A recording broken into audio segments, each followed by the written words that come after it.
Assalamualaikum warahmatullahi wabarakatuh. Perkenalkan, nama saya Vinia Alfianita Endah, program studi Ekonomi Syariah, semester 3, dengan NIM 1190303. Video ini saya buat bertujuan untuk memenuhi ujian akhir semester mata kuliah Fikih Ibadah. Materi-materi yang akan saya jelaskan yaitu puasa, zakat, dan nikah. Namun di sini saya akan merangkumnya saja. Puasa. Puasa menurut bahasa Arab adalah menahan dari segala sesuatu, seperti menahan makan, minum, nafsu, menahan berbicara yang tidak bermanfaat, dan sebagainya. Sedangkan menurut istilah, puasa adalah menahan diri dari sesuatu yang membatalkannya satu hari lamanya, mulai dari terbit fajar sampai terbenamnya matahari, dengan niat dan beberapa syarat. Syarat dan rukun puasa. Syarat wajib puasa: Islam berakal, baligh, dan kuat. Syarat sah puasa: Islam mumayyid atau mengerti dan mampu membedakan yang baik dengan yang buruk. Suci daripada darah haid, nifas, dan wiladah, dikerjakan dalam waktu atau hari yang dibolehkan puasa. Rukun puasa ada dua, yaitu niat dan menahan diri dari segala hal yang membatalkan puasa.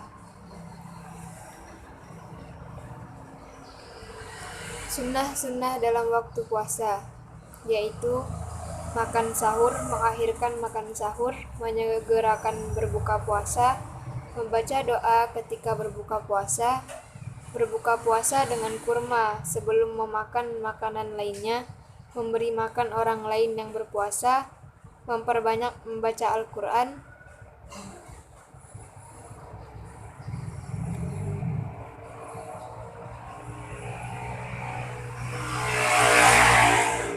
hal-hal yang membatalkan puasa.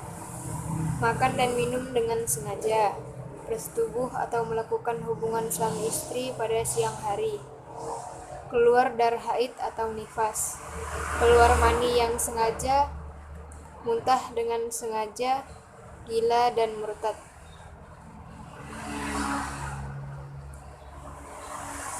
Macam-macam puasa. Dilihat dari waktu pelaksanaannya, puasa dibagi menjadi dua, yaitu puasa yang dilaksanakan pada bulan Ramadan dan puasa yang dilaksanakan di luar bulan Ramadan, seperti puasa qada dan puasa 6 hari pada bulan Syawal. Yang tidak boleh berpuasa. Yang boleh tidak berpuasa: orang yang sedang sakit, musafir atau orang yang sedang dalam perjalanan, wanita yang sedang haid, nifas, hamil, dan menyusui, dan orang tua yang sudah lanjut umur tiada kuasa lagi berpuasa.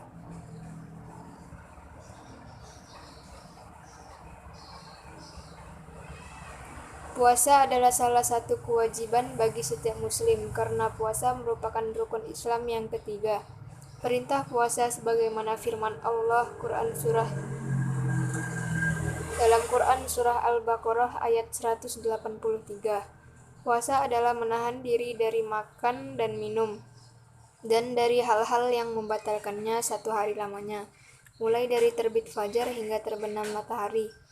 Puasa memiliki banyak keutamaan, di antaranya dapat menjadikan seorang muslim mendapat gelar takwa dan membuat seorang hamba masuk surga. Zakat. Zakat menurut bahasa artinya bersih, tambah, dan terpuji. Sedangkan menurut istilah, zakat adalah kadar harta tertentu yang diberikan kepada para mustahik yang berhak menerimanya dengan beberapa syarat. Macam-macam zakat. 1. Zakat fitrah. Zakat fitrah adalah zakat yang berfungsi mengembalikan manusia muslim dalam keadaan fitrahnya, dengan menyucikan jiwa mereka dari kotoran-kotoran atau dosa-dosa, yang disebabkan oleh pengaruh pergaulan dan sebagainya. Adapun dalil zakat fitrah dalam Quran surah Al-A'la ayat 14 yang artinya sungguh beruntung orang yang menyucikan diri dengan beriman. Zakat fitrah adalah sejumlah harta yang wajib ditunaikan oleh setiap mukallaf dan setiap orang yang nafkahnya ditanggung olehnya dengan syarat-syarat tertentu. Zakat fitrah dikeluarkan oleh umat Islam yang hidup sebagian bulan Ramadan dan sebagian bulan Syawal. Hukum zakat fitrah wajib bagi umat Islam, baik laki-laki maupun perempuan, besar kecil, merdeka maupun hamba. Yang dikeluarkan dalam zakat fitrah adalah makanan pokok atau yang mengenyangkan, menurut tiap-tiap tempat atau negeri, sebanyak 3,1 liter atau 2,5 kg atau bisa diganti dengan uang senilai 3,1 liter atau 2,5 kg makanan pokok yang harus dibayarkan.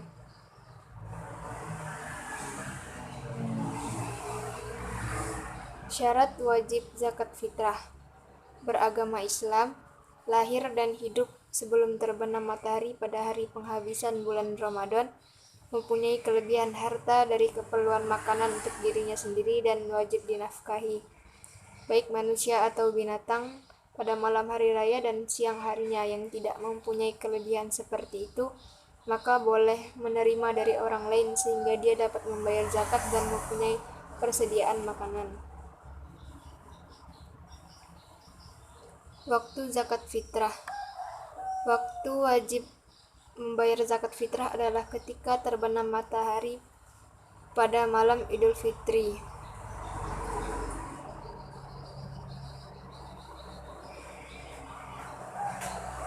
Zakat mal. Dalam bahasa Arab, mal berarti harta. Jadi, mal adalah zakat kekayaan yang harus dikeluarkan dalam jangka 1 tahun sekali, yang sudah memenuhi nisab, mencakup hasil perniagaan, pertanian, pertambangan, hasil laut, hasil ternak, hasil temuan, emas, dan perak, serta hasil kerja atau profesi. Syarat wajib zakat mal. Islam, merdeka, hak milik yang sempurna, telah mencapai nisab, masa memiliki sudah sampai 1 tahun, lebih dari kebutuhan pokok, bebas dari hutang. Harta benda yang wajib dizakati dan nisabnya, yaitu emas dan perak, harta perniagaan dan perdagangan, harta pertanian, binatang ternak, rikas dan harta terpendam, hasil tambang dan zakat profesi. Orang-orang yang berhak menerima zakat, yaitu fakir, miskin, amil, mu'allaf, hamba sahaya, dan ibnu sahil atau musafir. Perhitungan zakat. Di sini saya hanya mengambil contoh dari zakat fitrah. Zakat fitrah per orang yaitu 3,5 liter dikali harga beras di pasaran per liter. Contoh harga beras di pasar rata-rata Rp 10.000 per liter. Maka zakat fitrah yang harus dibayar per orang sebesar 35.000. Jika dihitung dari segi berat, maka zakat fitrah per orang 2,5 kg dikali harga beras di pasar per kilogram.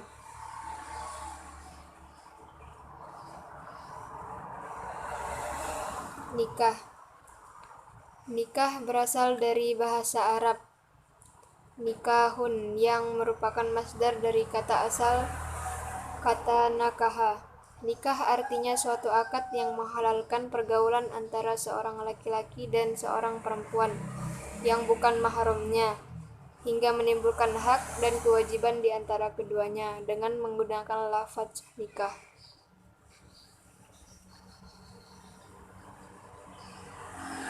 Ulama golongan Syafi'iyah memberikan definisi nikah melihat kepada hakikat dari akad itu bila dihubungkan dengan kehidupan suami istri yang berlaku sesudahnya, yaitu boleh bergaul, sedang sebelum akad berlangsung di antara keduanya tidak boleh bergaul.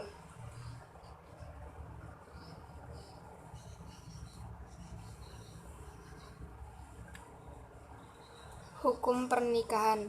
Beberapa penjabaran hukum pernikahan diantaranya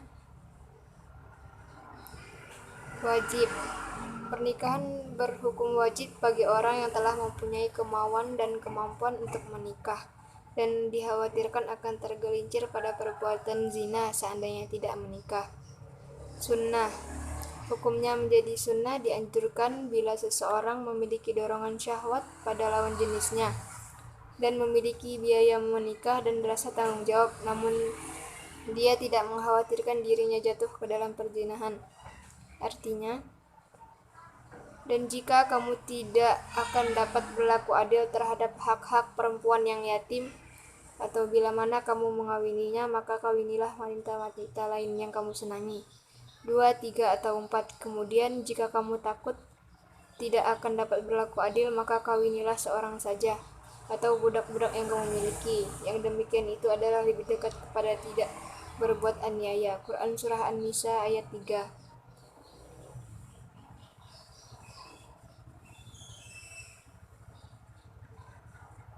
Haram. Nikah menjadi haram manakala seseorang yakin bahwa ia menikah ia akan menzalimi istri, tidak mampu memenuhi nafkah batin dan lahir kepada istrinya, dan tidak menjadi kepala keluarga yang baik. Termasuk juga jika seseorang kawin dengan maksud untuk menyakiti wanita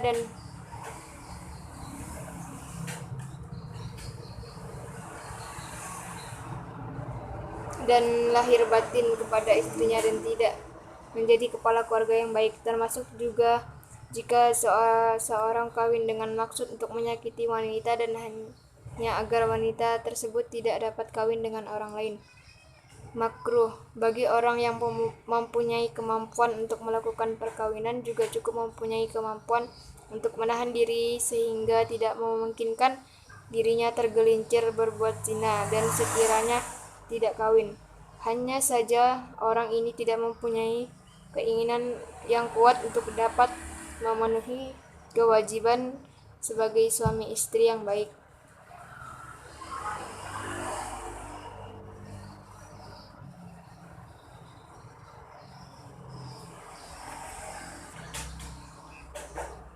Mubah.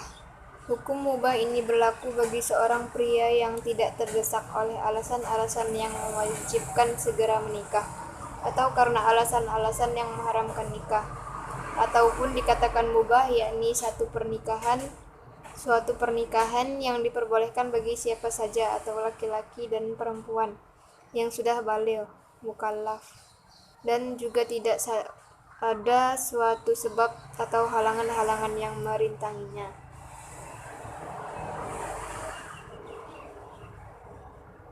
Rukun dan syarat nikah. Adapun rukun dalam sebuah pernikahan, jumhur ulama sepakat ada 4, yaitu 1. Adanya calon suami dan istri yang akan melakukan pernikahan. Syarat-syarat yang harus dipenuhi. 1. Adanya calon suami dan istri yang akan melakukan pernikahan. Syarat-syarat yang harus dipenuhi oleh kedua mempelai adalah laki-laki dan perempuan yang melangsungkan pernikahan haruslah sama-sama beragama Islam. Keduanya harus jelas identitasnya dan bisa dibedakan dengan orang lain, baik terkait dengan nama, keberadaan, jenis kelamin, dan hal-hal lainnya yang berkenaan dengan dirinya. Kedua belah pihak telah setuju untuk menikah dan juga setuju dengan pihak yang mengawininya. 2. Adanya wali dari pihak calon pengantin wanita. Akad nikah dianggap sah apabila seseorang wali atau wakilnya yang akan menikahkannya. Syarat-syarat yang harus dipenuhi oleh seseorang yang menjadi wali adalah telah dewasa dan berakal sehat, dalam arti anak kecil atau orang gila tidak berhak menjadi wali. Laki-laki, tidak boleh perempuan menjadi wali. Muslim, tidak sah orang yang beragama Islam menjadi wali untuk muslim. Orang merdeka, adil dalam arti tidak pernah terlibat dengan dosa besar dan tidak sering terlibat dengan dosa kecil, serta tetap memelihara murah dan sopan santun. Tidak sedang melakukan ihram untuk haji atau umroh. 3. Adanya 2 orang saksi. Ada beberapa syarat yang harus dipenuhi agar dia bisa menjadi saksi yang sah, yaitu saksi berjumlah minimal 2 orang. Pendapat inilah yang dipegang oleh jumhur ulama. Saksi harus beragama Islam, kedua saksi itu merdeka, kedua saksi adalah laki-laki. Saksi bersifat adil, saksi harus bisa mendengar dan melihat. 4. Sigot akad nikah, yaitu ijab dan kabul yang diucapkan oleh wali atau wakilnya dari pihak wanita dan dijawab oleh calon pengantin laki-laki.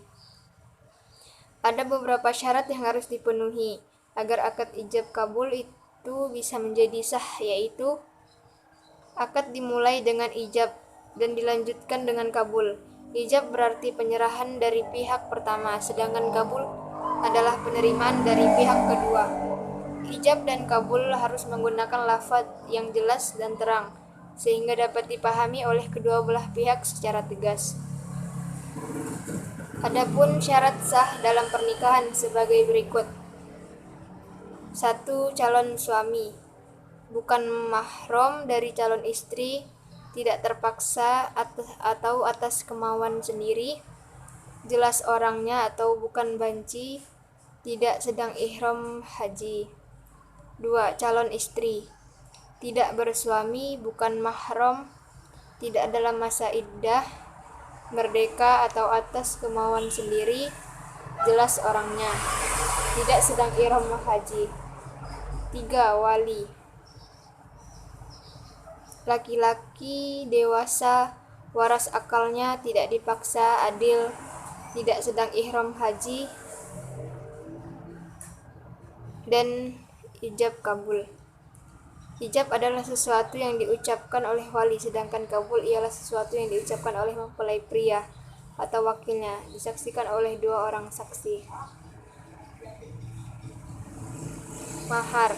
Mahar adalah pemberian dari calon mempelai pria kepada calon mempelai wanita, baik dalam bentuk barang atau jasa yang tidak bertentangan dengan hukum Islam. Fuqaha sependapat bahwa mas kawin itu termasuk syarat sahnya nikah dan tidak boleh diadakan persetujuan untuk meniadakannya. Sebagaimana firman Allah dalam surah An-Nisa ayat 4 yang artinya, berikanlah mas kawin atau mahar kepada wanita yang kamu nikahi sebagai pemberian dengan penuh kerelaan. Kemudian jika mereka menyerahkan kepada kamu sebagian dari mas kawin itu dengan senang hati, maka makanlah atau ambillah pemberian itu sebagai makanan yang sedap lagi baik akibatnya. Quran Surah An-Nisa ayat 4. Macam-macam perkawinan yang terlarang. 1. Nikah mut'ah, 2. Nikah tahlil, 3. Nikah sighar. Nikah artinya suatu akad yang menghalalkan pergaulan antara seorang laki-laki dan seorang perempuan yang bukan mahramnya, dan hingga menimbulkan hak dan kewajiban di antara keduanya dengan menggunakan lafaz nikah. Pernikahan tidak hanya menyatukan 2 insan yang berbeda, yaitu laki-laki dan perempuan, akan tetapi mengikatkan perjanjian yang sangat suci dan sakral atas nama Allah Subhanahu wa Ta'ala. Pada dasarnya, tujuan dari perkawinan itu sendiri adalah bentuk manifestasi kepatuhan seorang makhluk terhadap Rabb-nya, agar tercapai keluarga yang bahagia, sakinah, mawadah, dan warahmah. Wassalamualaikum warahmatullahi wabarakatuh. Sekian, terima kasih.